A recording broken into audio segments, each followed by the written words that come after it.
يعني ليطلعنا على آخر المجريات والتفاصيل الميدانية والعسكرية في المنطقة. أهلا وسهلا بك أخي أبو بحر. السلام عليكم أولا. وعليكم السلام ورحمة الله وبركاته. حياكم الله. أهلا وسهلا بك أخي. حياك الله أخي الحبيب. نعم، بشرنا بانتصارات جيشنا الحر، تفضل. بسم الله الرحمن الرحيم. قال تعالى: قاتلوهم يعذبهم الله بأيديكم ويشفي صدور قوم مؤمنين. لقد قام أبطال الجيش الحر أخي الحبيب البارحة بفضل الله عز وجل بدك معاقل الروافض والمجوس القاطنين في السيدة زينب، وذلك بفضل الله ردا على ما يقوم به هؤلاء المجوس من مجازر يرتكبونها بحق أبنائنا وإخواننا وأهلنا في بنياس الجريحة.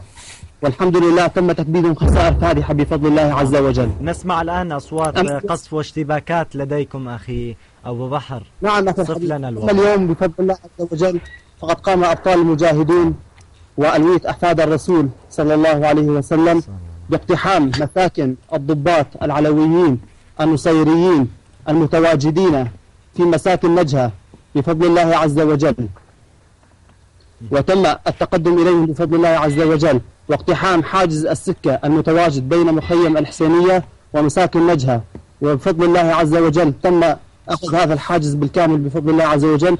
والجيش الحر الحمد لله يتقدم نحو هؤلاء الضباط النصيريون الذين ينكلون بأبنائنا ويقتلون أطفالنا ويغتصبون نساءنا أخي الحبيب. نعم.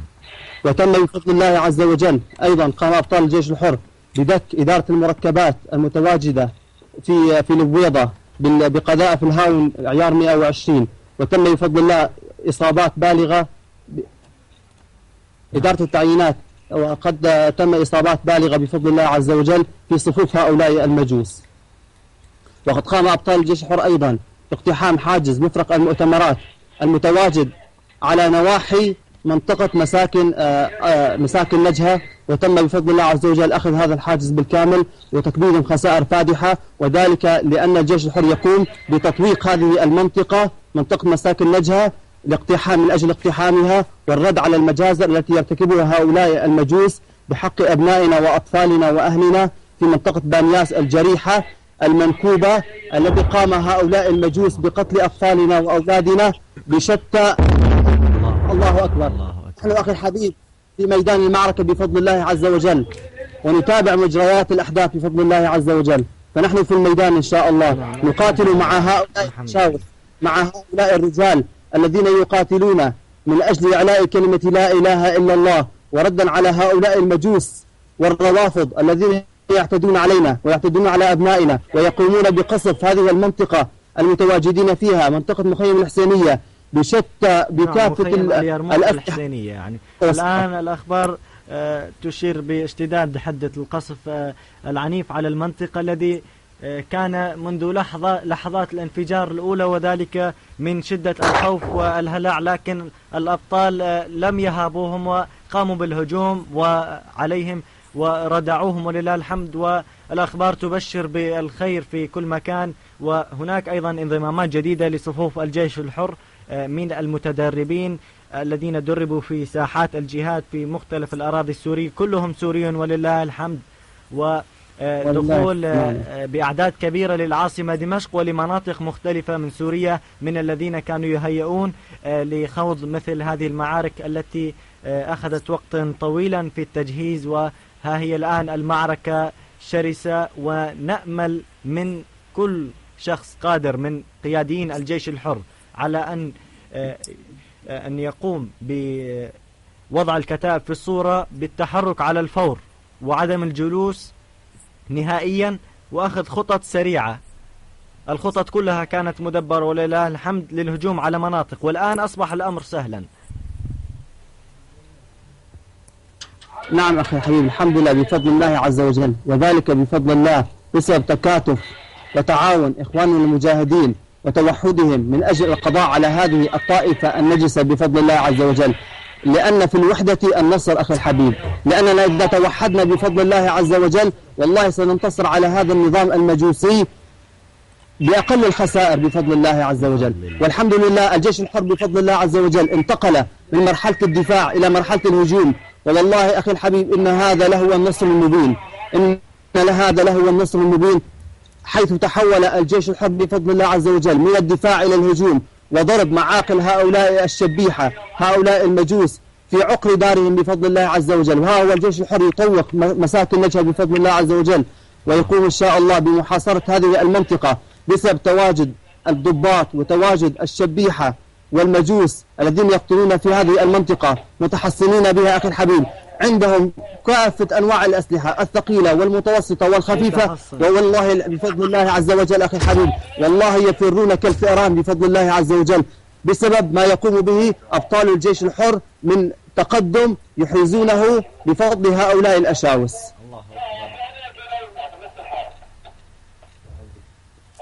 نعم أخي، أيضا شاهدنا كيف هرب عدد كبير من عصابات الطاغية بأعداد كبيرة من مختلف المناطق السورية، والتي أيضا يكون فيها تجمعات كبيرة لهؤلاء الخونة الذين تاجروا بدماء أهلنا، والذين اعتبروا أرخص شيء في سوريا هي الروح.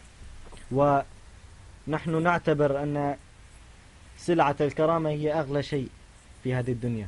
الكرامة هي أغلى شيء في هذه الدنيا، والدفاع عن هذا الدين وعن هذا الوطن.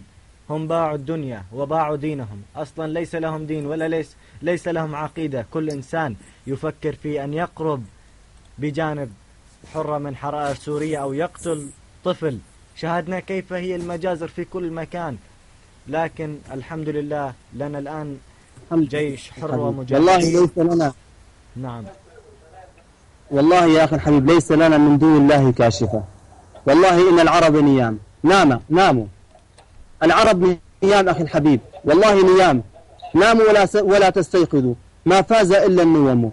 والله ليس لنا من دون الله كاشفة.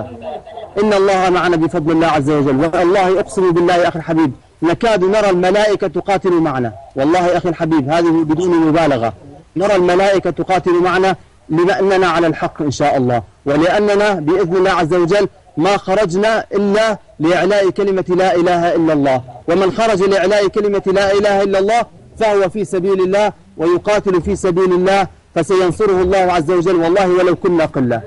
وهناك أنباء أخي الحبيب بفضل الله يقوم هؤلاء المجوس بالتحشد من منطقة المركبات، وذلك بتسيير دبابات إلى هذه المنطقة، منطقة مساكن نجهة، لمحاولة صد الجيش الحر عن تقدمه إلى هذه المنطقة. نعم. والحمد لله أخي الحبيب والله الجوامع والمساجد كلها تعلو بالتكبير وتعلو بفضل الله عز وجل بالتهليل، وتقول الله أكبر الله أكبر، والعزة لله والنصرة لله عز وجل، والنصر للمسلمين بفضل الله عز وجل. إن الله معنا وإن الله ناصرنا بإذن الله عز وجل. أشكر الشباب الذين ساهموا في نقل النداء الذي وجهناه عبر شاشتنا، والذين استجابوا لنداء أهلنا في سوريا في كل مكان من الأراضي السورية من أجل القيام بهذه التكبيرات في الجوامع ونصرة أهلنا بالدعاء وبكل شيء. التكبيرات إلى هنا تصل، والله تصل إلى ميدان المعركة التكبيرات بفضل الله عز وجل. والنصر قادم. أصوات التكبير المسموعة من الأحياء الجنوبية تصل لوسط العاصمة دمشق، وأيضا مشاهدة للدخان الأسود في المنطقة إثر السقوط القذيفة لربما التي سمعناها منذ قليل. نسأل الله الحمد لله أن يكون معكم. ادعوا لنا أخي الحبيب بالثبات إن شاء الله والنصر على هؤلاء المجوس. وجهوا للمشاهدين هذا الكلام، نحن دوما معكم بإذن الله تعالى. جزاكم الله عنا كل خير، ونسأل الله سبحانه وتعالى أن ينصرنا على هذه الطائفة المجوسية الحاقدة على أهل السنة والجماعة. نسأل الله سبحانه وتعالى أن يجعل كيدهم في نحرهم، وأن يجعل تدبيرهم في تدبيرهم، ويجعل ما يقصفوننا به بردا وسلاما علينا وحسرة وندامة عليهم بإذن الله عز وجل. والسلام عليكم ورحمة الله وبركاته. نعم، وعليكم السلام ورحمة الله تعالى وبركاته. شكرا جزيلا لك أخي الكريم من دمشق العاصمة المنطقة وسنوافيكم العربية. بإذن الله أخي الحبيب، سنوافيكم بإذن الله بكل جديد نعم. وبكل تقدم يحرزه أبطال الجيش الحر بفضل الله عز وجل، ونحن على تواصل إن شاء الله بإذن الله عز وجل. سنوافيكم بكل انتصار وبكل جديد يفرح المؤمنين بإذن الله عز وجل. السلام عليكم ورحمة الله وبركاته. وعليكم السلام ورحمة الله تعالى وبركاته. جزاك الله خير أخي أبو بحر الجولاني محدثنا من دمشق العاصمة، بارك الله فيك. وفي قوله تعالى: كم من فئة قليلة غلبت فئة كثيرة. نحن لنا في التاريخ عبرة، والجيش الحر هو جيش أحفاد الصحابة رضوان الله عليهم، ودوما نشاهد كيف